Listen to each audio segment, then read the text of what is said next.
Distrito Federal para fazer uso da palavra. Obrigado, senhor presidente. Senhor presidente, eu queria dizer que eu respeito a opinião de todos. Cada um tem o seu ponto de vista, principalmente quando esta casa se debruça sobre um assunto tão importante que é esse da redução da idade penal. Eu quero começar fazendo uma leitura de uma notícia. Condenado por morte de João Hélio é preso por outro crime. Aos 21 anos de idade, ele estava num carro roubado nesta terça-feira. Segundo a polícia, o jovem era menor na época do crime e cumpriu medida socioeducativa. Para quem não se recorda, João Hélio era aquela criança de 6 anos de idade que estava dentro de um carro e a sua mãe teve o carro tomado por assalto, e essas crianças na época com 16, 17 anos, que foram 3 adolescentes, arrastaram uma criança de 7 anos de idade por quase 6 quilômetros na cidade. Foi um crime que barbarizou, deixou todos nós impressionados.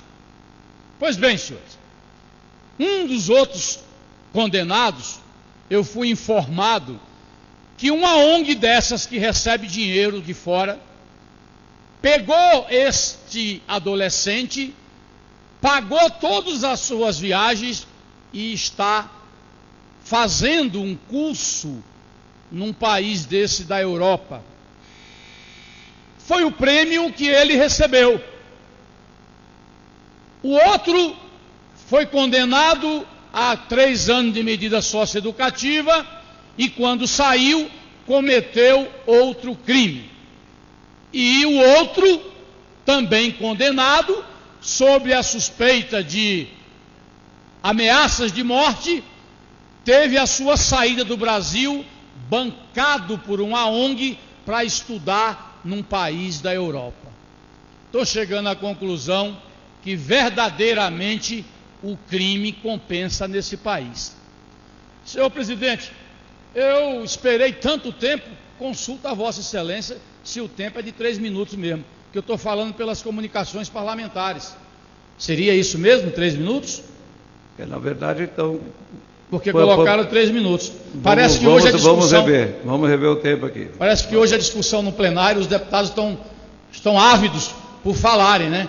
Você vai falar então como nas comunicações parlamentares, deputado. Muito obrigado. Então, senhor presidente, o que eu dizia era exatamente para mostrar, quando eu li essa notícia, era para mostrar que a reincidência no meio dos adolescentes, ela é muito alta. E que essas medidas socioeducativas nunca recuperou ninguém. São raríssimos os casos de recuperação. Vejam aqui o caso do adolescente que arrastou o João Hélio. Os 2 foram condenados à medida socioeducativa e está cometendo crime hoje aos 21 anos de idade. Foi preso por posse ilegal de armas, por drogas, roubou um carro. E a polícia, quando se deparou com o jovem, ele estava com a ficha limpa. Porque depois de ter matado o jovem João Hélio, ele teve a sua ficha criminal totalmente apagada. Ou seja, é este tipo de impunidade que um país que tem 64 mil mortes por ano não aceita. Como é que alguém acha que os deputados que defendem a segurança pública quer colocar menores, crianças abandonadas na cadeia? Ninguém fala dessas crianças. O estatuto foi feito exatamente para proteger esses menores abandonados. Quando a gente ocupa a tribuna e pede punição exemplar, nós estamos nos referindo para esses bandidos que degolam, que estupram, que matam sem nenhum constrangimento. Eles simplesmente dizem: tire a mão de mim que eu sou menor, eu conheço os meus direitos. E eu vou dizer aqui uma coisa, senhor presidente, e depois podem me cobrar. O Congresso Nacional aprovando a redução da idade penal, eu digo e afirmo, pela minha experiência na vida pública, 27 anos dedicados a proteger a sociedade de Brasília, como coronel de polícia, eu estou afirmando que no mínimo 20% da violência será reduzida nesse país. Ninguém fala em colocar um adolescente junto com um adulto. A prova disso é que de tantos que são contra se manifestarem, nós fizemos questão de colocar no texto. Agora, dizer que não vai colocar um bandido perigoso na cadeia porque está superlotado, a nossa preocupação é que os cemitérios não fiquem superlotados de pessoas do bem, de trabalhadores que perdem a vida por causa de um celular. Eu não quero saber se o Estado não tem políticas públicas e que não tem onde botar o preso. Quer dizer, nós estamos caminhando para um discurso de que o menor bandido pode cometer crime, assim também como o menor adulto, e nós não podemos colocá-los na cadeia porque não tem onde colocar. Isso é um absurdo, esse tipo de entendimento ou de pensamento. Se não tem cadeia, construa mais cadeia. Ora, o que não pode é a sociedade brasileira que já vive acuada, que vive pressionada, com medo, conviver com esses bandidos. Aí falam de ressocialização.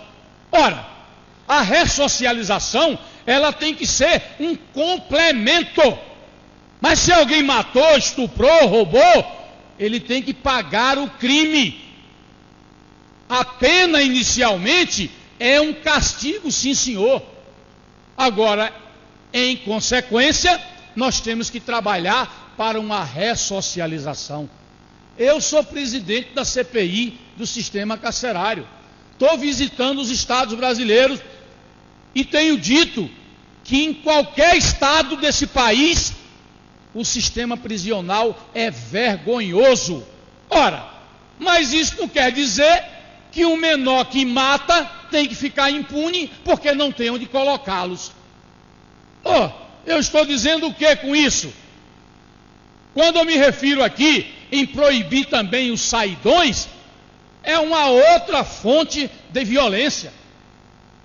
Marginais deixam os presídios com a bênção do Poder Judiciário, e é este poder que nós temos que chamar a responsabilidade, que é um poder que hoje eu digo que é um dos maiores responsáveis pela violência no país. Tem muita gente matando na rua e assaltando que deveria estar na cadeia. Aí com esse discurso fácil, não, vamos conceder o benefício. Estamos chegando já na CPI do sistema carcerário, já estamos chegando a fatos dizendo que esses presidiários, que são líderes de movimentos, normalmente em seguida são beneficiados com o saidão. Ora, então nós temos que estar atentos a isso.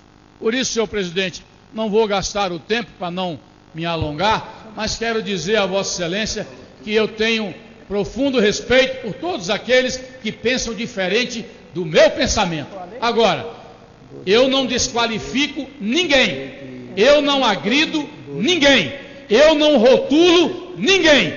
Vou continuar com a minha defesa. E o O mínimo que eu posso dizer é que eu também não posso aceitar uma agressão injusta, porque eu penso de maneira diferente dos demais. Muito obrigado, presidente. Muito obrigado, deputado Alberto Fraga.